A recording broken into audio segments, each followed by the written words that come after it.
At the time of this video's release, it has been over 26 years since Pokemon Gold and Silver were released. In spite of this long existence though, Gen 2's competitive scene is still evolving. Over just the last 6 months or so, there have been many developments in Gen 2's flagship tier, GSC OU. Let's go and have a look at them. To begin with, tournaments. There have been a number of GSC tournaments as of late, including individual and team tournaments. The most notable recent tournament was Smogon Premier League, the 17th one. In this edition, we saw a mix of older players like Zokuru and M-Dragon against new players like Underlying and Amanita. The best performing player turned out to be Elodin, someone more known for gens that aren't GSC.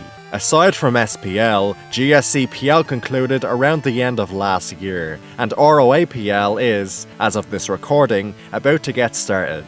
Both are big non-SPL tournaments for OU players, probably the biggest and most prestigious. For individual tournaments, we've seen the first seasonal of the year, which as of this recording is still going on. There's also the Global Championships, which are just getting started.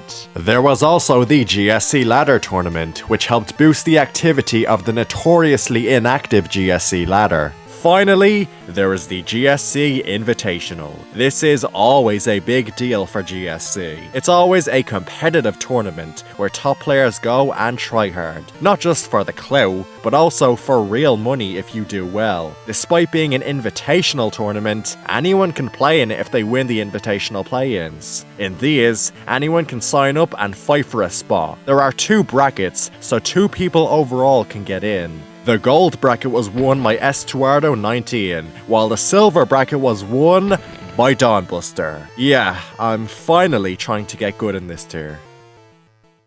Moving on, we have metagame developments to discuss. For the first time in nearly 3 years, the OU viability rankings were updated on January 19th. This update helped show off a lot of the recent developments and trends. First off, how is all Snorlax doing? Well, he is still universally regarded as the king, and is still used on just about every team. His set choices have seen some developments though. Rest plus Sleep Talk sets, often with Earthquake as the 4th move, continue to thrive as perhaps the Snorlax set. This set is hard to KO, absorbs status, and is an offensive threat. It's a terrific glue Pokemon that holds teams together. There's also the more offensive Snorlax sets though. In particular, Lovely Kiss and Self-Destruct sets have seen more experimentation. Sometimes these moves are used on the same set. Self-Destruct, beyond being incredibly powerful, especially with Curse, can be used as a safety net to stop sweepers, including opposing Snorlax. Lovely Kiss can be game-changing, especially if it hits the right targets, like say, a Spikes user. There's more OU Pokemon beyond Snorlax though. Exeggutor continues to be valued more and more. Offensively, it is a chaotic threat between its ability to explode, spread sleep and paralysis, and thief leftovers. It supports teams both through its ability to spread status and boom,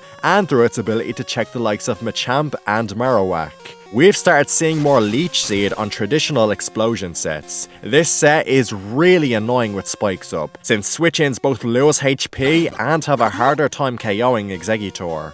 Other staples of offensive teams, like Machamp and Steelix, continue to thrive if not improve. Players further appreciate Machamp for its ability to threaten not just defensive teams, but opposing offensive ones too. Steelix's boost can be attributed to its matchup versus Earthquake Snorlax, as well as stall teams and electric types. The increased prominence of Steelix, as well as Tyranitar's continued popularity, has kinda caused Golem to become less popular on offensive teams. As both a Rapid Spinner and Snorlax check, Golem can be spread a bit thin, and it can struggle versus stall teams. Raikou is being explored more on offensive teams. Because its defensive role in several ways overlaps with Sleep Talk Snorlax, Snorlax is not as beholden to running Sleep Talk, and so can go more offensive. Among other benefits of Raikou offense, having the reliable answer to Zapdos is always useful. Zapdos can also run more offensive sets when paired with Raikou. Another beneficiary of the metagame trends would be Forretress. With Earthquake Rest Talk Snorlax so prominent in this metagame, Fortress has a nice spot to set up spikes versus many teams. Unlike Cloyster, it can use both Rapid Spin and Explosion on the same set, increasing its utility.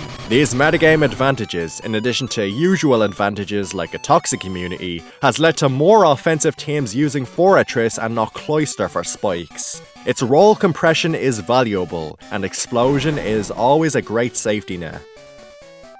Some non-OU Pokemon are showing up more in recent months. Donphan has established a more clear niche for itself as a rapid spinner. While it lacks Golem's normal resistance, it also lacks Golem's fighting and ground weaknesses, and is less weak to water and grass. This gives it the edge in certain matchups, like against Mixed Tyranitar. Player opinion of Donphan does remain a bit divided though. Speaking of rapid spinners, Tentacruel has a very obnoxious place in 2026. It can effortlessly switch into Cloyster and Fortress, and unless the opposing team has a ghost type, Tentacruel can keep spikes off for good. This makes it significantly harder for the opposing team to make progress. While passive and overall imperfect, Rapid Spin Tentacruel is an obnoxious presence in GSC. As it stands, Tentacruel is the highest ranked non-OU Pokemon in OU, and it ranks higher than several OU tiered Pokemon. The same holds true for Espeon. Espeon has been more appreciated in OU as of late. It can be a lethal sweeper with growth sets once its checks are removed. It can also pass its special attack boost with Baton Pass, or improve its survivability with Morning Sun or Reflect.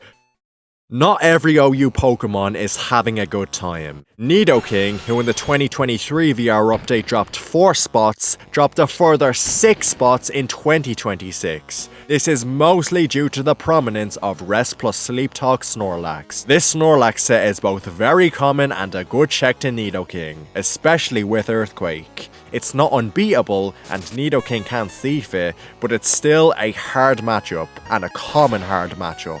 Beyond Snorlax, Pokemon like Rest plus Sleep Talk Zapdos, and offensive pieces like Espeon and Alakazam make life harder for Nidoking. Fellow Ground-type Rhydon also continues to decline. While it has high offensive potential, its typing and low special defense make it hard to generate turns with it. The increased usage of Toxic on Skarmory is a big blow to it. One Toxic and its longevity is tanked. Without Toxic, it can boost up versus Skarmory and phase it out with Roar. Tyranitar, Golem and Steelix are used more as normal resistant phasers, for their higher utility among other reasons. Suicune is another loser in 2026 GSC. Simply put, its passivity and lack of a clear defensive niche leave most defensive teams to forego it. It's hard to find a defensive team where Suicune actually works on, despite its impressive defensive talents.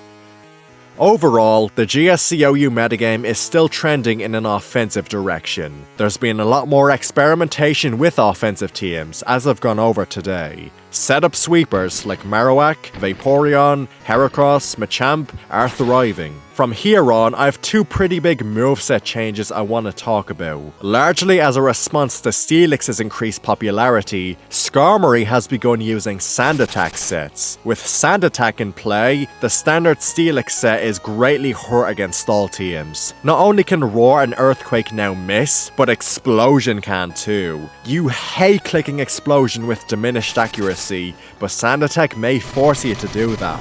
Sand Attack can also come in handy against the likes of Curse Snorlax. Speaking of, Snorlax himself has begun using the move Rollout more. Rollout is a move you need patience to use effectively. If you click it at the wrong time, then you may lose your Snorlax. It can also be shut down by phasing moves and sleep moves, or Rollout's accuracy. When Rollout works though, there is no move stronger than it. Defense Curl boosted Rollout can get so strong that it barely matters if you resist it. Defensive teams with Rollout Snorlax have seen more experimentation. Rollout can be particularly effective against opposing stall teams.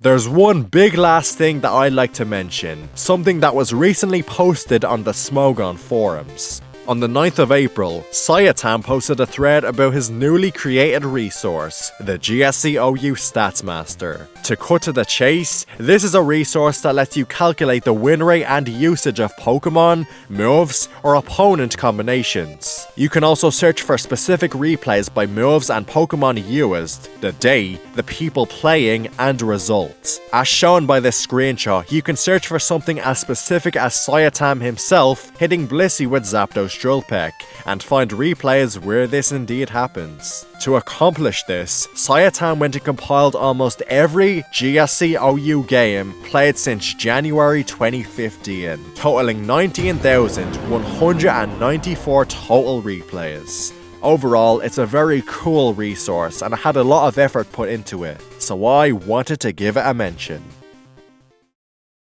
That is just some of what's been going on in 2026 GSC OU. The metagame is still evolving and will likely continue to do so. It's still enjoyable and competitive 26.5 years later. As it stands, the metagame still generally trends in an offensive direction, but who knows what the future holds? Who knows how GSC will develop in 2027, 2028, 2029, and beyond.